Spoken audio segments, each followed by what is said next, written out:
سب سے اعلیٰ درجے کا اسلام کیا ہے؟ من سلم المسلمون من لسانہ و یدہ. زندگی میں یہ طے کر لو، کوئی کتنا ہی تمہیں دکھ پہنچائے، کوئی کتنا ہی تمہاری بےعزتی کرے، چپ ہو جاؤ، سہ جاؤ. مرنے والے کی کیا عزت، کیا ذلت. میں نے تو مر کے دیکھا ہے، اور مجھے یہ حدیث سمجھ میں آئی ہے بڑی اچھی طرح، موتو قبل ان تموتو، کہ مرنے سے پہلے مر جاؤ. اس وقت اگر میں مر جاتا تو مجھے کوئی گالیاں دیتا تو مجھے کیا نقصان تھا، اور مجھے کوئی نعرے لگاتا میرے لیے تو میرا کیا نفع تھا. تو مرنے سے پہلے مر جاؤ. کوئی تمہیں برا بھلا کہے تو تمہارا کیا نقصان ہے، تمہیں کوئی واہ واہ نعرے لگائے تمہیں کیا نفع ہے. اگر اللہ راضی ہے تو مردہ باد اور زندہ باد سے بے نیاز ہو.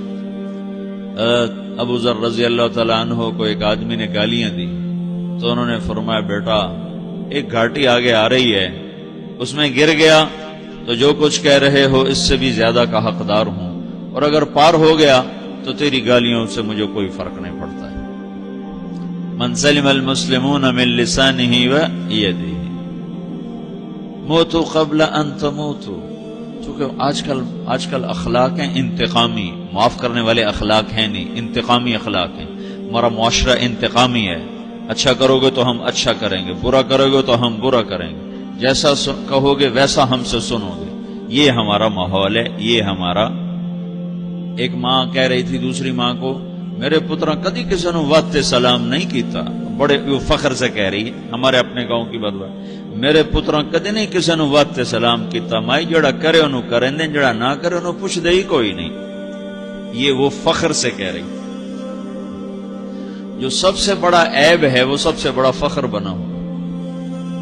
میرے پترا کدی نہیں کسی نے وقت سلام کیتا. جب ماں باپ نے یہ سبق دیا تو اولاد کا کیا قصور ہے. ہمارا معاشرہ انتقامی ہے، ایک کی 10 سنانے کا ماحول ہے، تو آپ 100 کی ایک بھی نہ سناؤ.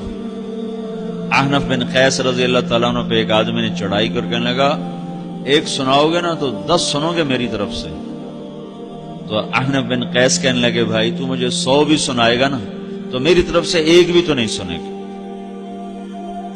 ایک آدمی ان کی بڑی بےزتی کر رہا تھا اور وہ چل رہے تھے اور وہ 100 گالیاں بک رہا ہے. جب آ گیا نا قریب شہر تو کہنے لگے دیکھا میرا قبیلہ یہاں رہتا ہے، اگر کسی نے سن لیا نا تو تیری بڑی دھلائی کر دے گا، تو نے جو مجھے گالیاں دینی میں کھڑا ہوں یہیں تو دے لے، تو اپنا سارا زور پورا کر لے تاکہ آگے تجھے کوئی تکلیف نہ پہنچا دے میری وجہ سے. تو وہ پاؤں پہ گر کے معافی مانگنے لگا کہ واقعی تو بڑے حلم والا. وہ مشہور تھے اپنے حلم میں، بردباری، اور لوگ ان کا امتحان لینے آیا کرتے تھے کہ بھئی کوئی ہے جو احنف کو غصہ دلا دے، تو لوگ ناکام ہو جاتے تھے، ان کو غصہ نہیں آتا. ایسے ایک عرب سردار گزرا معن بن زائدہ، وہ بھی اپنے حلم میں بڑے مشہور تھے. ایک دفعہ لوگوں میں شرط لگ گئی کہ کوئی ہے معن بن زائدہ کو غصہ دلائے تو ہم اس کو انعام دیں گے. تو ایک شاعر نے کہا میں غصہ دلاتا ہوں، تم دیکھنا ایسے سیخ پا ہو جائے گا جیسے جانور. تو وہ چلا گیا اس کی مجلس میں، دربار لگا، عرب سردار تھا بہت بڑا، دربار لگا ہوا. تو کہتا السلام علیکم. وعلیکم السلام. تو معن بن زائدہ پر ایک دور بڑے فقر کا گزرا تھا، پھر اللہ نے اس کو بہت بڑی سرداری دی، بنو عباس کا بہت بڑا یہ وزیر گورنر تھا.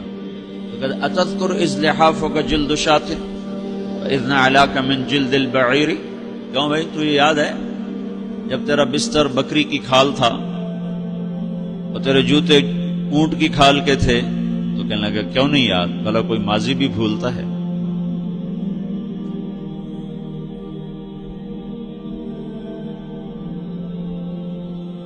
تو وہ کہنے لگا پہلا وار تو خطا گا کہ فسبحان الذی اعطاک ملکا وعلمک الجلوس علی السریر. تو پھر ساری تعریفیں تو اللہ کی ہیں جس نے تیرے جیسے کو تخت پہ بٹھا دیا. کہاں بھئی ساری تعریفیں اللہ کی ہیں، میری تو کوئی اوقات نہیں. تو کہنے لگا سأرحل عن دیار انت فیہا وان جار الزمان علی الفقیر. جہاں تیرے جیسا حکمران ہو وہاں مجھے رہنا گوارا ہی نہیں ہے، میں یہاں سے چھوڑ کے نکل جاؤں گا چاہے کتنی تکلیف اٹھاؤں. بڑے دربار میں یہ ایک گورنر اور وزیر سے بات ہو رہی ہے تو وہ کہتا ہے اچھا بھائی اگر تو ہمارے پاس رہے گا تو ہم تیرا اکرام کریں گے، اور اگر تو جانا چاہتا ہے تو پھر رافقت کا سلام، تو وہ یہ بار بھی خالی گیا تو کہنے لگا فجد لی ابن ناقصۃ بمال،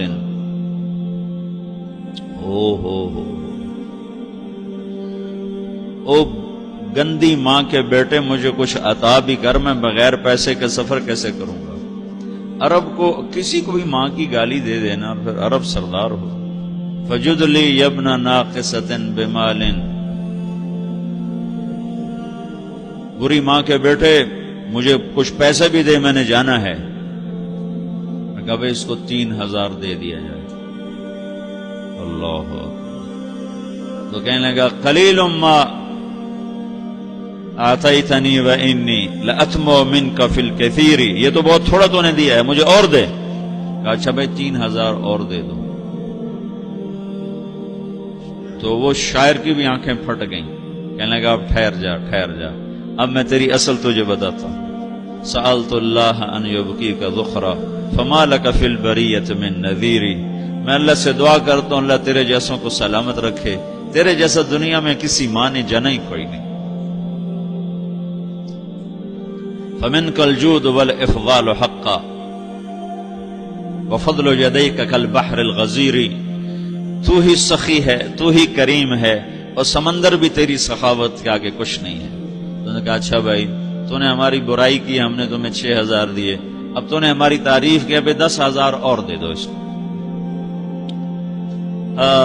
باتیں ہی رہ گئیں، باتیں ہی رہ گئیں۔ کہاں سے لائیں ایسے لوگ؟ ہمارا معاشرہ انتقامی ہے، بدلہ لینے کا ہے، بدلہ لینے کا۔ تو میرے ساتھ کیا میں نے بھی کرنا ہے۔ تو اعلیٰ درجے کا اسلام یہ سکھا رہا نہیں چپ ہو جاؤ، سلامت بن جاؤ، سلامتی بن جاؤ، سلامتی کی علامت بن جاؤ۔ من سلم المسلمون من لسانہ ویدہ۔ اب وہ سوال کرتا ہے یا رسول اللہ ای الایمان افضل، سب سے اعلیٰ درجے کا ایمان کیا ہے؟ اسلام کیا ہے؟ کلمہ، نماز، روزہ، حج، زکات۔ اعلیٰ درجے کا اسلام کیا ہے؟ من سلم المسلمون من لسانہ ویدہ۔ یہ اخلاق کا ادنا درجہ ہے، ادنا درجہ ہے۔ ادنا درجے پر پہنچ کر آپ اسلام میں اعلیٰ درجے پر آ سکتے ہیں۔ وہ سوال کرتا ہے ایمان کیا ہے؟ تو آپ نے کہا اللہ پر، فرشتوں پر، کتابوں پر، رسولوں پر، موت کے بعد کی زندگی پر، تقدیر پر۔ اب ایک اور سائل سوال کرتا ہے ای الایمان افضل، سب سے اعلیٰ درجے کا ایمان کیا ہے؟ تو آپ نے فرمایا حسن الاخلاق، اچھے اخلاق سب سے اعلیٰ درجے کا ایمان ہے۔ جو آدمی اسلام میں، جو آدمی اخلاق میں، جو مرد عورت اخلاق میں ادنا درجے پر ہوتا ہے وہ اسلام میں اعلیٰ درجے پر پہنچتا ہے۔ اب اگر وہ اخلاق میں اعلیٰ درجے پر آ جائے تو اب یہ کہاں پہنچے گا؟ اب یہ کہاں پہنچے گا؟ میرا نبی کہہ رہا ہے سب سے اعلیٰ درجے کا ایمان ہے حسن اخلاق، حسن اخلاق۔ ابو ہریرہ نے پوچھا یا رسول اللہ وما حسن الاخلاق، یہ بھی ایک اور حدیث ہے، یا رسول اللہ حسن اخلاق کیا چیز ہے؟